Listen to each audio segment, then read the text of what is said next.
had the first session of the day. We now move to the next one, which is going to be a keynote address. And the topic for the same is going to be interconnected app ecosystem to maximize marketing by reach. And to take us through this session, we have with us Mr. Kunal Kinlekar, co-founder and CTO, Beat.O. Can I request you to join us on stage, please? Thank you. But yeah, I'm Kunal. I'm the co-founder CTO at Beat.O. I look after the product and the technology and make sure that everything that gets to our users is top notch. Try to do that. But yeah, the conversation that I'm going to have today, or rather, bring some discussions to point, is the fact that how we as a startup ecosystem, or and I don't need to teach anyone marketing here. Everyone is an expert. But how startup or the ecosystem is looking at marketing and looking at how brands can leverage the whole ecosystem with the apps that have been created. So to begin with, let me just introduce what Beat.O does, and that when I pull up some examples of how we try and reach out to the users, it will give you more context of what what we do. So we are a chronic disease management platform. We focus on diabetes, and majorly our users, our patients, are elderly, from tier 2 and below, which means when I say elderly, you automatically understand that they're not very tech savvy. They want to be cared for. They want to understand how to lead a better life, but it's difficult for them to just engage with a mobile phone or just engage with an app as a care platform. To basically give you the gist of what we as a brand try and do to work around things, or what we as a brand try to do to reach out to these users, we try and figure out, the first aspect that I want to talk about is the fact that, when a brand like us or a startup like us, wants to reach to an audience, we talk about what is it that we want to, what is the story that we want to reach out to the user for, right? What is it that we want to provide the user for? So for example, let's say, sometime back when we were wanting to run an experiment and figure out how care needs to be delivered, we didn't create a care product. We didn't go directly to the user and say, okay, this is a care program, or this is a solution that you need to pick up, and this is what you need to subscribe for, and so is the cost. We ran a very simple Facebook campaign, a Facebook marketing campaign, in which we basically allowed user to come in, generate a lead, but also gave them free diet charts. Right? Some form of tangible outcome for them. That, okay, this is a diet chart. They now understand how they need to eat and manage their health condition better. Post that, we basically held a few webinars, some sessions, Zoom calls, so on and so forth, to have a slightly deeper interaction. And all of this was free, nothing was charged. Trying to understand how what is it that these users value the most. And that's where we started building an engagement with the user. That's where we started building trust with these users. What it allowed us to do is create a brand value, but at the same time understand what is it that we need to serve to the user. Where is it that we draw a line between free and subscribed user, right? By that, what I want to also set out with this example is the fact that when a brand or a startup starts marketing, it's not just one-dimensional, or rather, not the right word to say, but it's not just one primary focused outcome that they are looking for in the end of conversion funnel, right? What we are looking for is a multi-layer conversation, multi-layer outcome from any of the campaigns on any of the channels that get executed. There is learning that comes out of it. There is conversation that gets started. There is brand value that gets built. There is understanding of the product better, of how people, see your product, see your brand. And at the end of the day, it helps you better your product and refine your product. That's specifically what startup does, right? So for any marketing campaigns, I'm sure a lot of folks must be facing when they start talking to the startup of what they want to run the marketing campaign for. This is a bombardment of all these things that come together. of what is expected.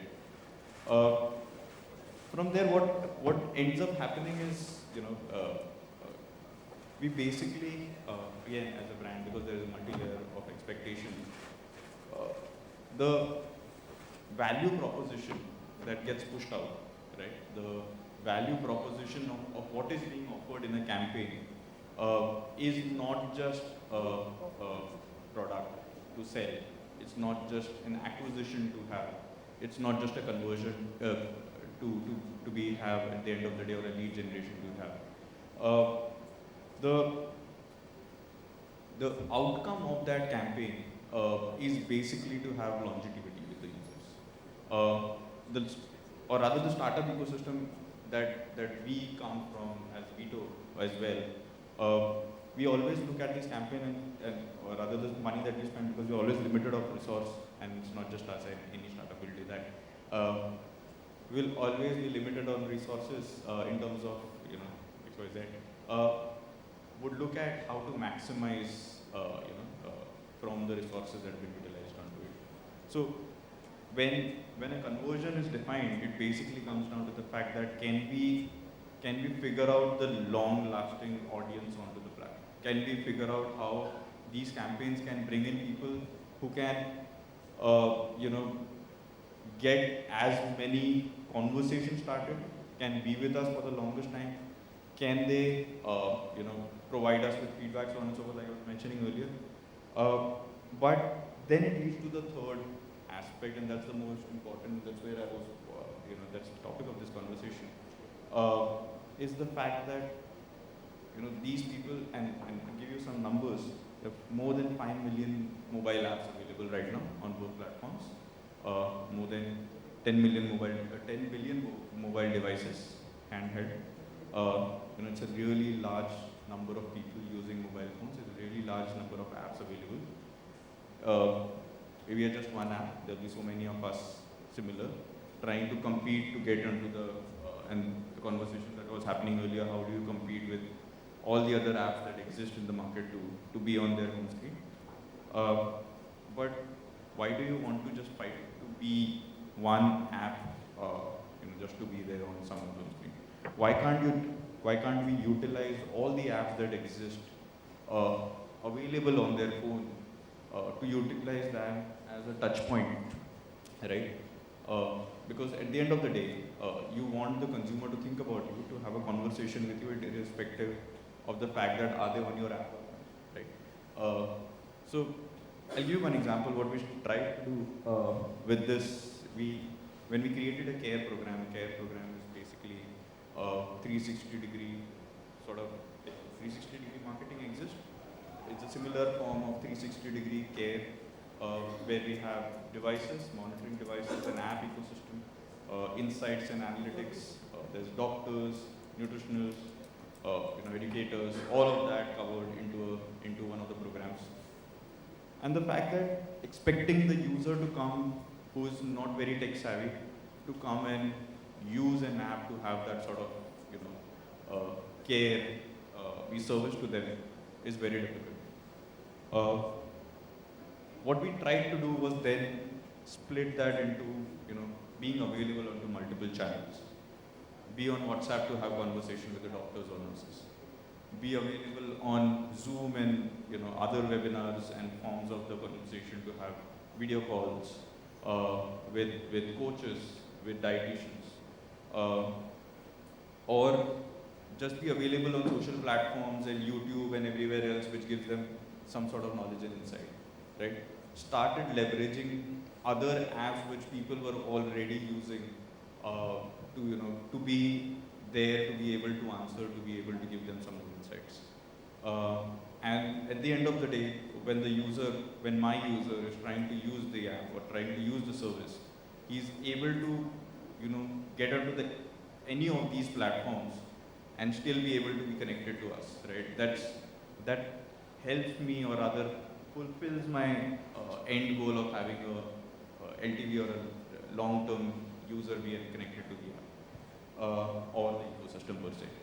So to give you, to summarize how or what I wanted to say is three three simple factors. One, when a startup looks at how brands or how the campaigns need to be run, or where a marketing campaign nowadays are evolving, and I was hearing what the guy, the conversation was happening right now, and was rightly pointing towards that 90% of actual users are now using mobile devices only, and mobile only apps and mobile only landing pages to to reach out to the audience. So it's no longer a one app play, it's no longer a one platform play, it's no longer just that I will have my website and that will work the best. It's an ecosystem which has already been built, people have gotten used to it. Over the time of COVID, people started using multiple apps, people started using Zoom, people started using WhatsApp for communication, so on and so forth. It becomes simpler to just bank onto the habits that they have created and get into their comfort zone to reach out to make sure that the connect is long term and not just a lead that gets generated. That's it.